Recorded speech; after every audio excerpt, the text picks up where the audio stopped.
네, 제가 오늘 여러분하고 같이 나눌 말씀은 복음이란 무엇인가 라는 것입니다. 그런데 이제 복음이라고 하면은 그 말만 딱 들어도 흥미가 좀 떨어질 수 있겠다라는 생각을 합니다.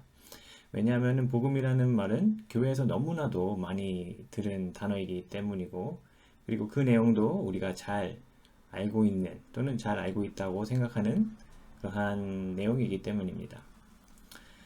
제가 이제 신학교를 들어가기로 이제 했을 때 이제 거의 한 20년 전, 20년 전은 아니겠지만 20년 좀 덜 됐지만 그 정도인데요. 그 당시 제가 신학 공부를 이제 하겠다고 생각한 그 이유 중에 하나가 복음을 잘 전하는 사람이 되고 싶어서였습니다. 복음을 잘 알고 싶다. 그리고 복음을 좀 더 배우고 싶다. 그리고 잘 전달하고 싶다. 라는 생각으로 이제 신학교에 가게 되었습니다. 근데 어쩌다 보니 우여곡절이 많았지만 공부를 계속하게 되어서 영국까지 오게 되고 영국에서 감사하게도 신학 공부를 마칠 수 있게 되었습니다. 신학 공부를 이렇게 마치고 나서 다시 한번 되돌아봐서 생각해 보니까 내가 왜 처음에 신학 공부를 하고자 했는가, 그러한 마음들, 그러한 결심들이 다시 떠오르기 시작하더라고요. 내가 뭐 하자고 영국까지 와서 공부를 하게 되었는가 라고 질문을 했을 때 그 단순한 단어인 복음, 교회에서 너무나도 많이 쓰이고 있는 그 단어, 그 복음 때문에 내가 공부를 시작하게 되었지라는 생각을 다시 하게 됩니다. 사실 이제 공부를 마치고 보니까 복음이 참 중요하다라는 생각을 하게 됩니다. 그래서 오늘 그러한 맥락에서 오늘의 설교 제목도 복음이란 무엇인가 라고 이렇게 정하게 되었습니다. 복음이란 무엇인가? 여러분들은 복음이 뭐라고 생각하십니까? 혹시 오랫동안 교회를 다니신 분들이 있다면 나름의 대답을 갖고 있으실 것입니다. 그리고 아마 대부분은 이렇게 생각하지 않을까 합니다. 아주 짧고 간단하게 말하자면 예수를 믿고 천국 가는 것. 좀 더 길게 표현하자면 예수께서 나를 위해서 죽으셨고 내가 그것을 믿으면 그 결과로 천국을 가게 된다 라고 이렇게 그것이 복음이라고 생각하실 것입니다. 네, 그렇지만 오늘은 저는 오늘의 설교에서 그러한 복음에 대한 이해들의 질문을 던지고자 합니다. 아니, 어떤 목사가 예수를 믿고 천국 가는 것에 대한 질문을 던질 수가 있는가? 아니, 어떤 목사가 복음이 예수께서 우리를 위해서 죽으셨고 그것을 믿으면 천국 간다라는 것에 대한 질문을 던질 수 있는가? 라고 생각하실 수도 있겠습니다. 사실 맞는 말씀입니다. 그런데 제가 드리고자 하는 말씀은 예수 믿으면 천국 간다라는 것을 부정하는 것은 아니고요. 또는 예수께서 우리를 위해서 죽으셨고 그것을 믿으면 천국 간다라는 것을 부정하는 것은 아니고 물론 예수님을 잘 믿으면 천국에 갑니다. 여기서 이제 잘 믿는 것이 무엇인가 라는 것을 우리가 좀 더 이야기를 해보았지만 어쨌든 잘 믿으면, 예수님을 잘 믿으면 천국에 갑니다. 저는 그 점에 대해서는 질문을 던지지 않을 것입니다. 그렇지만 제가 질문을 던지게 되는 그 부분은 그런데 그것이 복음인가? 라는 것입니다. 그것이 복음인가? 우리가 예수를 믿고 예수께서 우리를 위해서 죽으셨다는 것을 믿으면 우리는 천국 가는데 그것은 맞는 말인데 그것이 복음인가? 라는 것입니다. 그럼 그것이 복음이 아니고 무엇이겠는가? 라고 이제 생각하시는 분들도 있으실 것입니다. 오늘의 본문을 한번 보면요. 마태복음 4장 17절을 보면 예수님께서 이제 사역을 시작하실 때에 선포하시는 첫 외침의 말씀이 나오는데요. 그것은 회개하라, 천국이 가까이 왔느니라 였습니다. 그리고 이제 마태복음 4장 23절 우리가 찾아보지는 않았지만 거기서 보면 예수님께서 천국 복음을 전하셨다. 예수께서 천국 복음을 전하셨다라고 되어 있습니다. 천국이라는 것은 이제 다르게 말하면 이제 하나님 나라 라고도 할 수 있는데요. 예수님께서는 그러한 하나님 나라의 복음 또는 천국 복음을 가르치셨다, 또는 그것을 복음으로 선포하셨다 라고 할 수 있습니다. 하나님의 나라, 천국이 예수님의 가르침의 중심 주제였죠. 그래서 예수님의 비유를 보면 많은 비유들이 천국 복음에 대한, 천국에 대한 비유입니다. 사실 여기까지는 아무 문제가 없을 것입니다. 그런데 우리가 하나 주목해야 될 부분은 예수님께서 복음을 전하실 때 우리가 천국에 가야 된다, 또는 우리가 죽어서 천국에 가야 된다 라고 말씀하시지 아니하시고 천국이 온다, 천국이 이 땅 가운데 왔다 라고 이렇게 가르치시고 선포하셨습니다. 그래서 우리가 오늘 읽은 본문에서도 천국이 가까이 왔느니라, 오는 것으로 표현이 되고 있습니다. 우리가 잘 아는 주기도문에서도 예수님께서는 우리에게 뭐라고 가르치셨습니까? 나라가 임하오시며 뜻이 하늘에서 이룬 것 같이 땅에서도 이루어지이다. 예수님의 그 기도, 예수님께서 우리에게 가르쳐 주신 그 기도를 보면 하나님의 나라가 이 땅 가운데 임하기를, 하나님의 나라가 이 땅 가운데 오기를 기도하라고 하시고 있습니다. 그러니까 하나님의 뜻이 하늘에서 뿐만 아니라 이 땅 가운데서도 이루어지기를, 하나님의 나라가 이 땅 가운데 오기를 기도하라고 가르치고 계십니다. 그러니까 예수님의 가르침, 예수님의 복음에서는 하나님의 나라, 하늘나라는 우리가 올라가는, 우리가 가는 것이 아니라 반대로 하나님의 나라가 우리에게로 오는 것, 또 이 땅 가운데로 내려오는 것이라는 것입니다. 그래서 우리가 이제 성경 맨 마지막 부분을 보셨는지 모르겠지만, 마지막 부분 이제 요한계시록이 나오지 않습니까? 요한계시록의 21장, 22장이 마지막 장이지만 21장에 보면은 인류의 그 역사의 거대한 그 드라마가 이렇게 끝나게 됩니다.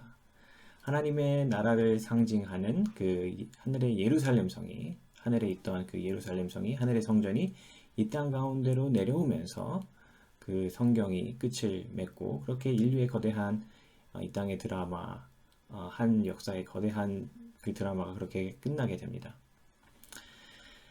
그러니까 예수님의 복음에서는 내가 어떻게 하면 천국에 갈까? 이 질문에 대한 대답이 아니라, 천국에 갈까가 아니라 천국이 어떻게 하면 이 땅 가운데 임하는가?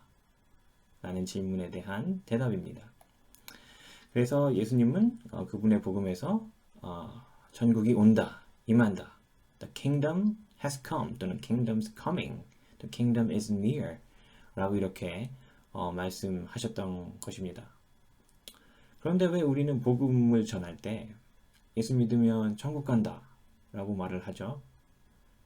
예수님은 온다고 하셨는데, 하나님의 나라, 좀 천국이 이 땅 가운데 온다고 하셨는데, 왜 우리는 복음을 전할 때 당신이 예수 믿으면 천국을 갑니다 라고 말을 합니까? 이러한 이제 온다 또는 이제 간다라는 그러한 컨플릭트, 그런 미스매치가 왜 생겨났는가 라는 것을 한번 우리가 질문해 볼 필요가 있습니다. 이걸 좀 따지고 들어가면은 이제 되게 신학적인 문제고 뭐 역사적인 문제겠지만, 오늘 저는 이제 여러분들이 이거 하나만 기억하셔도 좋을 것 같습니다. 예수님께서는 그분의 복음에서 하나님의 나라가 온다라고 이렇게 선포하셨는데, 왜 우리는 복음을 전할 때 천국에 간다라고 하는 것인가? 이 질문을 던지거나 또는 이렇게 간직하셨으면 좋겠습니다. 그런데 이게 그렇게 과연 큰 차이일까요? 라고 이제 물어보실 수도 있으실 겁니다. 천국이 오는 것이든 천국이 가는 것이든 뭐가 그렇게 큰 차이인가? 라고 생각하실 수도 있으실 것입니다. 근데 저는 그렇습니다. 그것은 큰 차이입니다. 라고 말씀을 드리고 싶습니다. 천국에 간다라는 것은 내가 어떻게 천국에 갈까? 이러한 질문과 연관이 되죠. 나는 어떻게 천국에 갈 수 있을까? 내가 죽어서 어떻게 천국에 갈까? 라는 문제에 집중되어 있습니다. 거기에는 나라는 것이 들어가 있고, 내가 그 중심에, 그 질문의 중심에, 그 생각의 중심에 서 있다라는 것입니다. 우리의 그 기독교 신앙이 내가 어떻게 천국에 갈까? 라는 질문에 초점이 맞춰져 있고, 그 문제로부터 시작한다면, 그리고 우리의 그 기독교 신앙이 신앙이라는 이름이 있지만 그 질문에 집중을 하게 된다면 여전히 그 자아 중심성에서 벗어나지 못하게 될 것입니다. 복음이 내 문제를 해결해주는 하나의 수단이 되는 것이죠. 나의 영생의 문제, 내 죽음 이후의 문제를 해결해주는 하나의 수단으로 전락할 수 있는 그러한 위험이 있다라는 것입니다. 이렇게 그 여전히 나 중심적인 신앙이 만약에 집단화가 되면은 집단적인 현상으로 드러난다면 기독교라는 이름은 있겠지만 집단 이기주의의 형태로 드러날 수 있게 됩니다. 그렇게 된다면 그냥 기독교는 하나의 종교 집단, 심지어는 이기적인 그러한 종교 집단으로 전락할 수 있는 위험이 있게 된다라는 것입니다. 네, 혹시 오늘날 또는 이제 미국에서나 한국에서 나타나는 기독교 현상이 이러한 이기적인 모습으로 전락하지는 않았는가 한번 생각해 볼 필요가 있을 것입니다. 그리고 미국이나 한국이나 또는 다른 나라에서 기독교가 이렇게 이기적인 모습으로 전락한 데에는 물론 여러 가지 이유가 있겠습니다만은 제 생각에는 우리가 그 문제를 근본적으로 생각해 본다면 복음에 대한 잘못된 이해라고 이제 저는 생각합니다. 그렇다면은 반면에 예수님께서 전하신 대로 복음이 하나님의 나라의 임함, 하나님의 나라의 도래, the coming of the kingdom 이라면 우리의 신앙의 모습, 우리 교회의 모습, 오늘날 교회의 모습은 어떻게 달라지겠습니까? 일단 포커스가 달라지겠죠. 내가 어떻게 천국에 갈까가 아니라 하나님의 나라가 어떻게 이 땅에 임할까? 하나님의 통치가 어떻게 이 땅에서 드러날까? 라는 그러한 초점으로 전환이 되게 됩니다. 나라는 틀에서 벗어나서 또는 우리라는 틀에서 그런 집단 이기성에서 벗어나서 하나님의 통치, 하나님의 나라라는 것에 초점을 맞추게 됩니다. 그렇다면은 하나님의 통치, 하나님의 나라라는 것은 무엇일까? 우리가 한번 생각해 보아야 할 것입니다. 하나님의 나라 또는 천국은 하나님의 통치라고도 할 수가 있겠는데요. 우리가 여기서 이해하고자 하는 것은 하나님의 통치의 방향이 기본적으로 무엇이냐라는 것입니다. 한 나라의 또는 한 국가의 기본적으로 이제 정책이라는 것이 있고 그 정책 기조라는 것이 있지 않습니까? 한 나라가 그 정책을 통해서 추구하는 방향 또는 이상향이 있을 것입니다. 하나님의 나라도 마찬가지입니다. 하나님의 나라에서도 기본적으로 그것이 추구하는 하나님께서 추구하시는 그 가치들이 있고 방향이 있고 목적성이 있습니다. 하나님께서 그분의 나라에서 이루시고자 하는 그러한 것들이 있습니다. 우리는 그것을 이제 보기 위해서 구약으로 돌아가야 한다고 생각하는데 구약의 성경을 한번 봐야 된다고 생각하는데요. 특히 이제 안식이라는 것을 우리가 생각해 볼 필요가 있습니다. 우리는 안식이라는 것을 통해서 그러니까 쉼이죠. 쉼, rest 또는 이제 sabbath라는 것을 통해서 하나님께서 이루시고자 하는 나라가 어떠한 모습일까 우리가 한번 생각해 볼 필요가 있습니다. 한마디로 하나님의 나라가 추구하는 바는 안식이다, 쉼이다. 쉼이라고 하면 너무 이제 단순해서 표현하는 것 같고 어쨌든 안식이다 라고 해도 과언이 아닐 것입니다. 그런데 왜 하필 안식이냐 라고 이렇게 질문하실 수도 있는데요. 왜 하나님의 나라와 안식을 연결하느냐 이렇게 질문하실 수도 있습니다. 성경에서는 숫자 7이라는 것이 되게 중요한 숫자로 등장합니다. 7이라는 것은 성경에서 이제 완전함을 의미한다고 해서 완전수라는 이제 별명이 있기도 한데요. 이것을 이제 시간 네, 적용시켜서 생각해 보면은 하나의 시간이 그 완전한 그 주기나 사이클을 끝내고 나서 그 끝에 도달한 상태라고 할 수 있습니다. 다르게 말하면 이제 7이라는 것을 이제 역사라든가 이제 시간의 개념에 우리가 적용한다면 그 끝에 도달하기 위해서 시간은 흐르고 있고 역사는 이제 움직인다라는 것입니다. 그래서 이제 7이라는 것을 시간에 적용해 보면은 7일, 7주 또는 7월 또는 7년 그렇게 있겠죠. 이러한 7이라는 그 마지막 단계를 향해서 이렇게 시간은 나아간다라는 것입니다. 그래서 성경에서는 이 모든 시점들 7일, 7주, 7월, 7년 이런 것들이 이제 중요한 시점으로 이제 나타나 있고 그리고 그 시점에는 안식을 취한다라는 것입니다. 따라서 우리는 이제 이렇게 생각할 수 있습니다. 이 시간의 끝에는 7주기, 즉 그 7주기가 되면은 안식을 취하는구나 라고 이렇게 생각하실 수 있습니다. 그렇게 우리는 이 시간은 그렇게 7이라는 숫자를 그 정점 또는 그 끝을 도달하기 위해서 나아가고 있고 결국에는 그것은 안식을 향해서 나아가는 것이다 라고 이렇게 우리가 알 수가 있습니다. 그래서 하나님께서도 6일 동안 성경을 보면 창조를 하시고 7일째 되는 날에는 쉬셨습니다. 안식을 하셨습니다. 그러니까 이 모든 것을 다 이루시고는 그 쉬시는 상태, 그 안식의 상태가 그 최종 그 목적지라는 것입니다. 그렇다면 이 안식이라는 것이 어떠한 모습으로 성경에 드러나고 있는지 한번 보도록 하겠습니다. 어떻게 안식을 하느냐 이렇게 살펴보면은요. 출애굽기 20장 8절에 보면 제7일은 너의 하나님 여호와의 안식일인즉 너나 내 아들이나 내 딸이나 내 남종이나 내 여종이나 내 육축이나 내 문 안에 유하는 객이라도 아무 일도 하지 말라 라고 이렇게 되어 있습니다. 하나님께서는 이제 7일째가 되면은 하나님만 쉬시는 것이 아니라 다른 사람들도 쉬기를 원하십니다. 노예도 쉬라는 것입니다.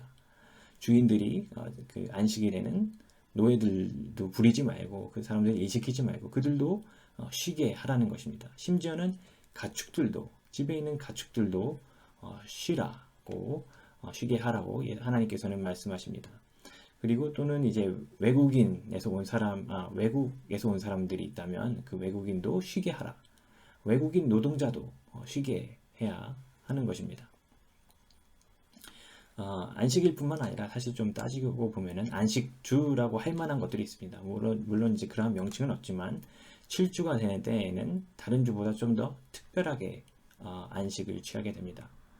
안식주뿐만 아니라 안식월이라고 할 만한 것들이 있습니다. 물론 그런 용어는 없지만 이렇게 그 7월달, 7월이 되면은 좀 더 다른 달보다는 특별하게 쉬게 됩니다.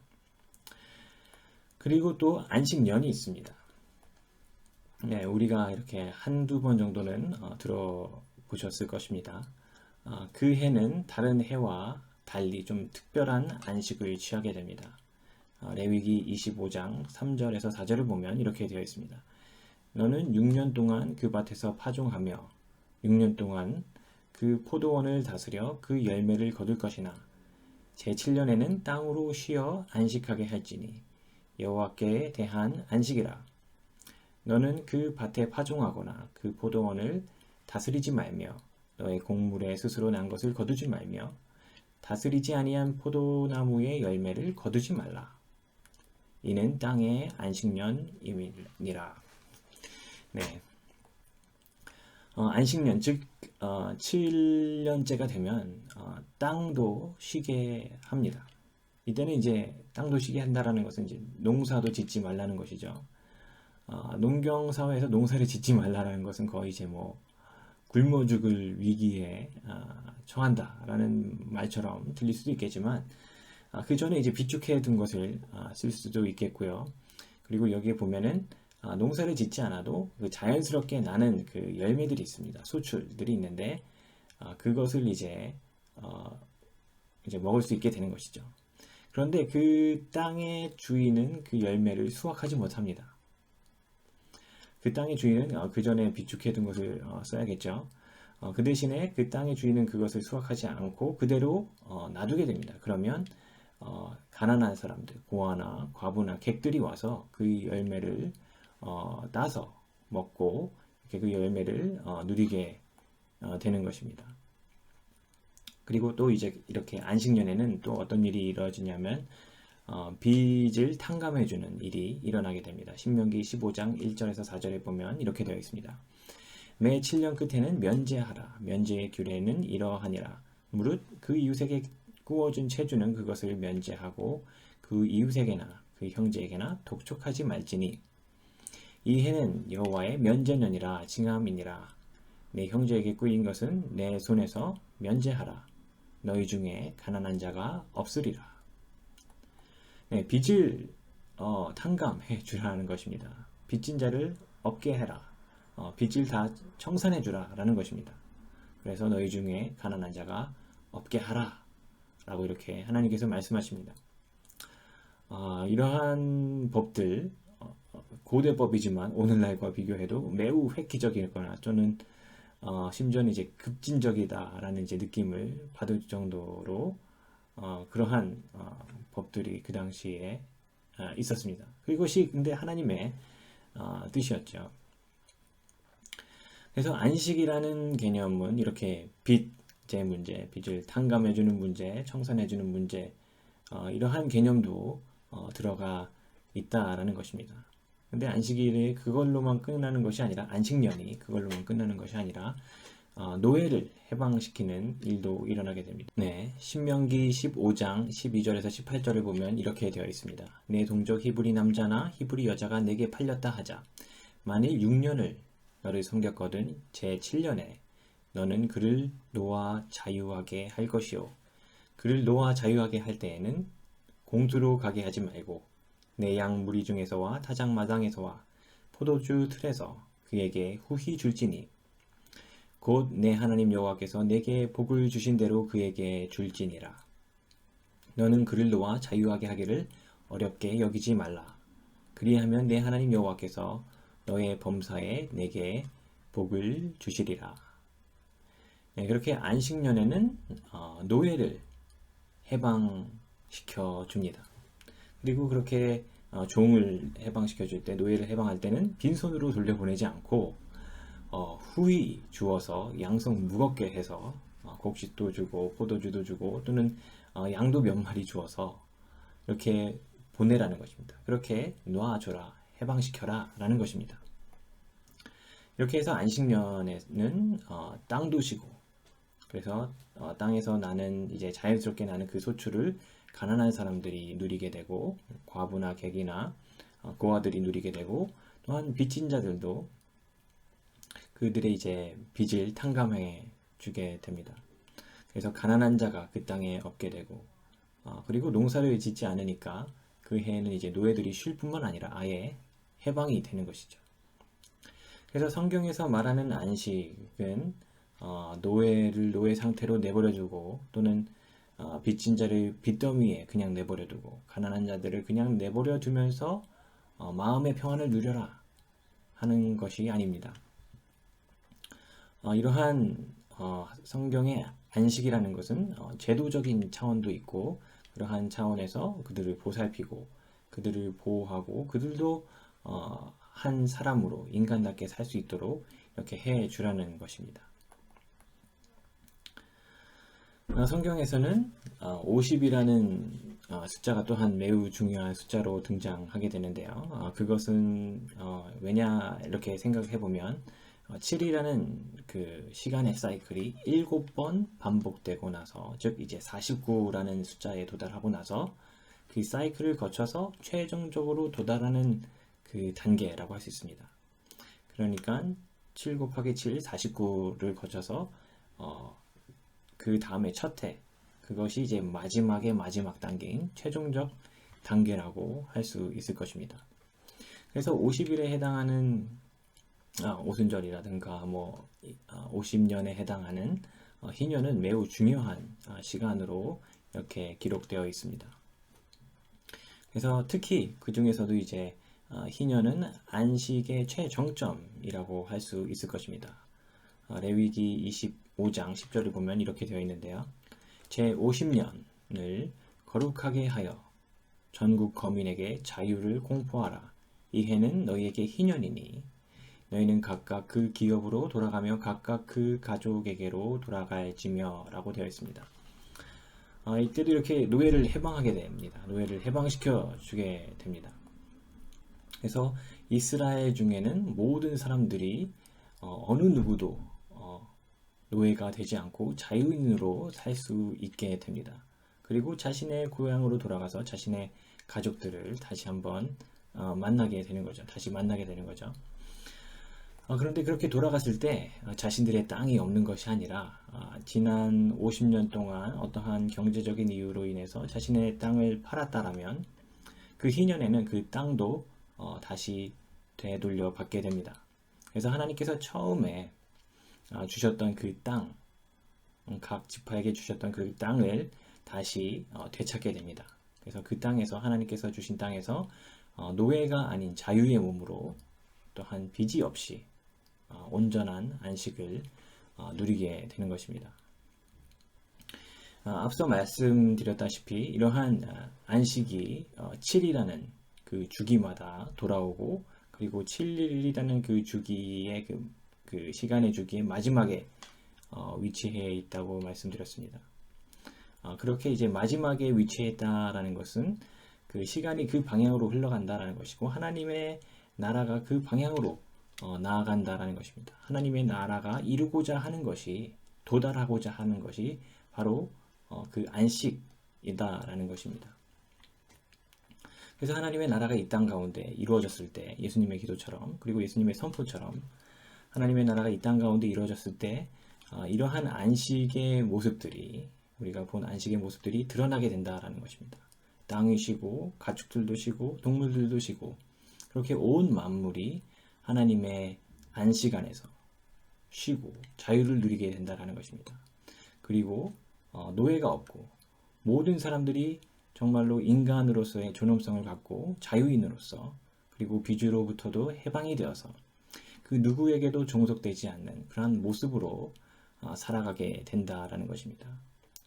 그래서 예수님께서 말씀하셨듯이 사람이 안식을 위해서 있는 것이 아니라 안식이 사람을 위해서 그렇게 있게 되는 것입니다. 그리고 결국 이것은 이제 하나님께서 앞서 말씀드렸듯이 그분의 나라를 통해 이루시고자 하는 하나의 중요한 가치다. 하나의 중요한 모습이다라는 것입니다. 역사가 그 마지막 순간에 도달하게 되면 이 땅에 하나님의 나라가 이루어지게 되면 그 하나님의 나라의 모습은 이러한 안식의 모습을 띠게 될 것이라는 것입니다. 우리가 이렇게 구약 성경을 통해서 봤지만 구약 성경에서 말한 것보다 더 완전하고 또한 그것을 뛰어넘는 안식의 모습이 최종적으로 하나님의 나라가 이 땅 가운데 이루어질 때 그렇게 드러나게 될 것입니다. 너희 중에 가난한 자가 없게 하라 라고 그 안식년에서 말씀하셨듯이 우리의 가운데 가난한 자가 없을 것이며 노예가 없을 것이며 빚에 눌린 자가 없을 것이며 땅이 없는 자가 없을 것입니다. 하나님의 나라는 이러한 안식을 이루게 될 것입니다. 이제 다시 예수님의 복음으로 돌아와서 생각해 보도록 하겠습니다. 예수님께서 하나님의 나라가 온다, 하나님의 나라가 임한다, 도래한다 라고 했을 때 우리는 이러한 안식의 모습들이 이 땅 가운데 이루어지도록 기도해야 할 것입니다. 우리 기독교인들은 누구나가 다 인간답게 살 수 있는 그런 환경과 사회를 그러한 것들을 추구하는 삶을 살아야 한다라는 것입니다. 안식이 하나의 율법이 되어서 인간을 얽매는 것이 아니라 인간을 위한 안식이 이 땅 가운데 이루어지도록 하는 것이 복음에 합당하게 살아가는 삶이라는 것입니다. 여러분께서 처음에 생각하셨던 그러한 복음과 비교했을 때 어떻습니까? 복음이 내가 어떻게 하면 천국에 갈까? 라고 했을 때는 신앙이 여전히 이기적인 틀에 갇혀져 있을 수 있다라고 말씀을 드렸습니다. 그것이 신앙이지만 하나의 이기주의로 흐를 수가 있고 교회가 종교화가 될 수 있고 또는 집단 이기주의 현상으로 나타날 수 있다라고 이렇게 말씀을 드렸습니다. 그러나 복음이 그게 아니라 내가 어떻게 천국에 갈까의 문제에 대한 대답이 아니라 예수님께서 선포했듯이 하나님의 통치가 이 땅 가운데 임하는 것이고 하나님의 뜻이 이 땅 가운데 이루어지는 것이라면 그리고 우리가 살펴봤듯이 안식이 그 안에서 중요한 요소로 자리 잡고 있다면 우리의 복음의 이해는 달라질 것이고 또한 우리의 신앙의 모습도 많이 달라질 것이라 생각합니다. 교회의 모습도 많이 달라질 거라 생각합니다. 이 땅에 사는 사람들이 노예처럼 살지 않기 그것을 위해서 그리고 빚에 짓눌려서 때로는 어떤 이들은 자살이라는 방법을 선택하는데 그러한 땅과 그러한 사회가 되지 않게 하기 위해서 나는 무엇을 할 것인가? 나는 신앙인으로서 무엇을 할 것인가? 교회는 무엇을 해야 할까? 라는 질문으로 우리는 질문을 전환해야 할 것입니다. 오늘 말씀에서 다루지는 않았지만 예수님의 말씀을 다시 한번 살펴보십시오. 예수님께서 영생을 이야기할 때 어떤 말씀을 하시는지 우리가 한번 살펴볼 필요가 있습니다. 영생의 문제를 예수님께서 말씀하실 때 우리가 아는 신앙생활의 문제, 교회 열심히 나와라. 물론 교회 열심히 나와야 되지만 또는 기도를 열심히 해라. 물론 기도를 열심히 해야 되지만 그러한 것들로 그러한 용어로 설명하시는 것이 아니라 예수님께서 영생을 얘기하실 때에는 부자와 가난한 자에 대한 말씀을 하십니다. 나를 믿으면 천국 가. 이 정도로 말씀하시는 것이 아니라 영생의 문제에서 예수님께서는 부의 문제, 가난의 문제를 결부시켜서 영생에 대한 답을 주십니다. 복음은 무엇입니까? 내가 천국에 가는 것입니까? 예수님께서 그렇게 말씀하셨습니까? 우리는 천국 가는 것에 초점을 맞춰서 복음을 전했는데 왜 예수님은 천국이 온다 라고 하십니까? 우리는 간다라고 했는데 왜 예수님은 온다라고 하신 것입니까? 이러한 부조화가 어떻게 어디서부터 생겨나게 된 것입니까? 우리가 관습적으로 알아왔던 복음이 그러한 복음이 아닌 예수님의 복음에 그 선포의 귀를 기울인다면 우리는 복음을 좀 다르게 이해할 수 있을 것입니다. 그렇게 할 때 우리는 좀 더 예수님께서 우리에게 가르쳐 주신 그 주기도의 의미를 깨닫고 기도할 수 있을 것입니다. 하늘에 계신 우리 아버지여, 이름이 거룩히 여김을 받으시오며 나라가 임하시오며 뜻이 하늘에서 이룬 것 같이 땅에서도 이루어지이다. 아멘.